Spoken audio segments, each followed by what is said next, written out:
ഹിന്ദുക്കൾക്ക് ആൽമരത്തോട് അവിശ്വസനീയമായ ബഹുമാനമുണ്ട്. കാരണം ഭഗവാൻ വിഷ്ണു ജനിച്ചത് അതിന് കീഴിലായാണ്.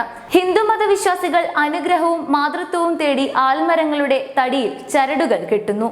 ആയുർവേദ പ്രകാരം ആൽമരത്തിന്റെ ഓരോ ഭാഗവും, അതായത് കായ് മുതൽ വേര് വരെ, ഇല, പുറംതൊലി, തണ്ട് എന്നിവയ്ക്ക് വ്യത്യസ്ത ഔഷധ മൂല്യങ്ങളുണ്ട്.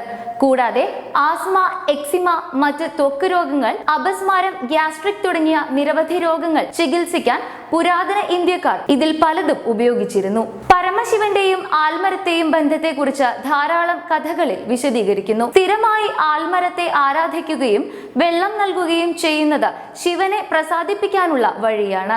അപാരമായ സമ്പത്തും അറിവും ശക്തിയും സ്ഥാനവും അധികാരവും ഇതിലൂടെ കൈവരുന്നു. മഹാവിഷ്ണു, ഗണപതി, ലക്ഷ്മി ദേവി, ദുർഗാദേവി, ഹനുമാൻ, ശനി എന്നിവരുമായുള്ള ബന്ധവും ആൽമരത്തിന് പിന്നിലുണ്ട്. സാധാരണയായി 7 പ്രദക്ഷിണം വെക്കുന്നത് ആൽമരത്തോടുള്ള ആരാധനയുടെ അടയാളമായി കരുതുന്നു.